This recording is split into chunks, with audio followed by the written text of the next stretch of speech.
السلام عليكم ورحمة الله وبركاته. رب اشرح لي صدري ويسر لي أمري واحلل عقدة من لساني يفقهوا قولي. கண்ணியத்திற்குரிய எல்லாம் வல்ல அல்லாஹ்வின் நல்லடியார்களே, அல்லாஹ்வுடைய மாபெரும் கிருபையினால் இந்த ரம்லான் மாதத்தினுடைய கடைசி ஞாயிற்றுக்கிழமையை நாம் அடைந்திருக்கிறோம். ஒவ்வொரு ஞாயிற்றுக்கிழமைகளையும் இஃப்தார் நிகழ்ச்சி கிளையின் சார்பாக ஏற்பாடு செய்யப்பட்டு, அதில் இஃப்தார் நிகழ்ச்சி முடிந்து தொழுகைக்கு பிறகு இந்த பயான் நிகழ்ச்சியில் நம்ம அமர்ந்துட்டு இருக்கிறோம். அப்போ இந்த நிகழ்வு பாத்தீங்க அப்படின்னா இந்த ஒரு மாசத்துல நடந்துகிட்டு இருந்துச்சு. இந்த நாளினுடைய அந்த மாசத்தினுடைய கடைசி நிகழ்வாக இது அமைஞ்சிருக்கு.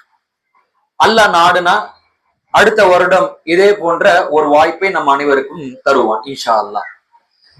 இதற்கு மத்தியில நம்ம இன்னைக்கு கவனிக்க வேண்டிய ஒரு மிக முக்கியமான ஒரு விஷயம் என்ன அப்படின்னா, அல்லாஹ் தன் திருமறை குர்ஆன்ல சொல்றான். 4வது அத்தியாயம் 122வது வசனத்திலே கூறப்படுகின்றான், வல்லதீன ஆமனு வஅமிலு ஸாலிஹாத்தி, யார் ஈமான் கொண்டவர்களாக நற்காரியங்களை செய்கின்றார்களோ சனுதுகிலுஹு ஜன்னாத்தின் தஜ்ரி மின் தஹ்திஹல் அன்ஹார், அவர்களை நாம் சொர்க்க சோலையில் நாம் அவர்களை நுழைக்க செய்வோம். அது எப்பேற்பட்ட சொர்க்க சோலை தெரியுமா? அதுல அவர்களுக்கு கீழாக ஆறுகள் ஓடிக்கிட்டு இருக்கும். ஹாலிதீன ஃபீஹா, அதில் நிரந்தரமாக இருப்பார்கள். வஅதல்லாஹி ஹக்கா, இது அல்லாஹ்வுடைய உண்மையான வாக்குறுதி. ஒமன் அஸ்தகு மினல்லாஹி கீலா, அல்லாஹ்வை விட உண்மை பேசக்கூடியவன் யார் அப்படின்னு சொல்றாங்க. இதுல ரெண்டு முக்கியமான பாயிண்ட் இருக்கு. ஒண்ணு, ஈமான் கொண்டு நல்லறங்கள் செய்யறது. இப்படி செஞ்ச அல்லாஹ் என்ன தரான் அப்படின்னு சொல்றான்னா சொர்க்கத்தை தரான் அப்படின்றான். சொர்க்கத்தை எப்படி தரன்னு சொல்லிட்டு அல்லாஹ் என்ன சொல்றான்னா, இது என்னுடைய வாக்குறுதி அப்படிங்கிறான். வாக்குறுதி என்று சொன்னது மட்டும் இல்லாம அடுத்து அல்லாஹ் சொல்றான், அல்லாஹை விட உண்மை பேசக்கூடியவன் யார்? உண்மையான வாக்குறுதி நான் தரேன், நீ நம்பு, நல்லறம் புரி, என்னோட அருள் கிடைக்கும், சொர்க்கத்தை நான் கன்ஃபார்ம் தரேன் அப்படிங்கறது அல்லாஹ்வுடைய வாக்குறுதி, மனிதருடைய வாக்குறுதி கிடையாது. நீங்க இது கட்டுனா உங்களுக்கு அதை தருவேன், அதை செஞ்சா இதை தருவேன் ஏமாற்று வாக்குறுதி மனிதர்கள் சில பேர் பண்ணுவாங்க பாத்தீங்களா, அந்த வாக்குறுதி கிடையாது. படைத்த ரப்புல் ஆலமீனுடைய வாக்குறுதி தான், சந்தேகமே அது இருக்க வேண்டிய அவசியமே கிடையாது. அதே நேரத்தில் நபிகள் நாயகம் ஸல்லல்லாஹு அலைஹி வஸல்லம் ஒரு பொன்மொழியில சொல்றாங்க, முஸ்லிம்ல 186வது செய்தியாக பதிவு செய்யப்பட்டிருக்கு. இருள் நிறைந்த ஒரு காலம் ஒன்று ஏற்படும், அது பயங்கரமான ஒரு குழப்பம் ஒன்று ஏற்படும். அந்த குழப்பம் ஏற்படும் பொழுது உங்களுடைய ஈமானை பாதுகாத்த விதமாக உங்கள் ஒருவர் ஊருக்கு ஒதுக்குப்புறமாக ஏதோ ஒரு மலைப்பகுதி கிடைச்சதுன்னா அதுல ஆடு மாடை மேய்ச்சிக்கிட்டு நீங்க ஒரு ஈமானை பாதுகாத்துக் கொள்ளுங்கள் என்று சொன்னார்கள். அதை சொல்லி நபிகள் நாயகம் ஸல்லல்லாஹு அலைஹி வஸல்லம் வார்த்தையை பயன்படுத்துறாங்க, பாதிரு பில் அமால், நன்மைக்கு முந்திக் கொள்ளுங்கள் என்று சொல்றாங்க. குழப்பம்னு ஒரு காலம் வரும். எப்பேற்பட்ட ஒரு காலம் அப்படின்னா இருள் நிறைந்த ஒரு காலமாக இருக்கிறது. எப்பேற்பட்ட இருள் அப்படின்னா, காலையில ஒருத்த முக்மினா இருந்தா அப்படின்னா சாயங்காலம் காஃபிரா மாறிடுவாங்க. சாயங்காலம் ஒருத்த முக்மினா இருந்தா காலையில விடியும் போது காஃபிரா மாறிடுவாங்க. அப்ப எப்பேற்பட்ட ஒரு காலம் வச்சு பாத்தீங்களா?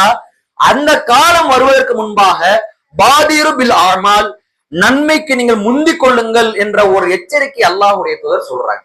அப்ப இது எல்லாம் இந்த குர்ஆன் வசனத்திலும் இந்த ஹதீஸில் நம்ம விளங்கக்கூடாது என்ன அப்படின்னா, நன்மையை குறைவாக கருதி விடாதீர்கள் என்று சொல்றோம். இது ஏன் நாம இப்ப சொல்றோம் அப்படின்னா, ரமலானுடைய ஸ்டார்டிங்ல சொன்னோம் நிறைய வாய்ப்பு இருக்கு, நன்மையை செஞ்சுக்கோங்க, நன்மை முந்திக்கோங்க, ஆரம்ப நேரத்தை நம்ம சொல்றோம். ரமலானுடைய ஒரு முதல் பிறை 2வது பிறையில சொன்னோம்.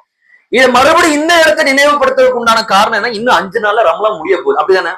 விரல் விட்டு என்ன, நம்ம ரமலான் ஸ்டார்டிங்ல இருக்கும்போது நிலை என்ன, இப்போ ரமலானுடைய கடைசி பகுதிக்கு வந்துட்டோம். மிஞ்சு மிஞ்சு போன ஒரு 5 நாள், இதையும் கண்ண மூடி கண்ணதற்குள்ள பார்த்தா பெருநாள் தொழுதுகிட்டு இருப்போம். அப்படியே நல்லா நானும் அப்படி நடந்திருக்குமா இல்லையா? அப்ப என்ன விளங்குது அப்படின்னா, நாட்கள் நம்ம கையில கிடையாது, சுத்தமா நம்ம கையில கிடையாது. ஆனா நன்மைகள் செய்வது நமக்கு வழிகாட்டப்பட்டிருக்கு, அது நம்மளால முடியும். அந்த நன்மைகளை செய்து நாம் சொர்க்கத்திற்குரியவர்களாக மாறணும். சரி, என்ன நன்மை செய்யறது? எல்லா நன்மையும் செய்யலாம்.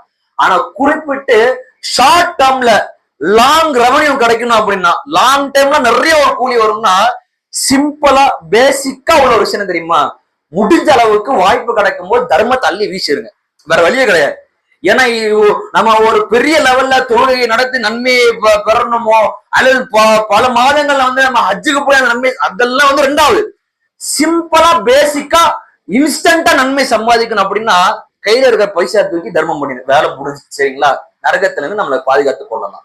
ஏன் நபிகள் நாயகம் ஸல்லல்லாஹு அலைஹி வஸல்லம் சொல்லுவாங்க, நரகத்திலிருந்து பாதுகாத்துக் கொள்ளுங்கிறதுக்கு ஏராளமான வழி இருக்கா இல்லையா? ஆனா ரசூலுல்லாஹ் சொன்ன அளவு என்ன தெரியுமா?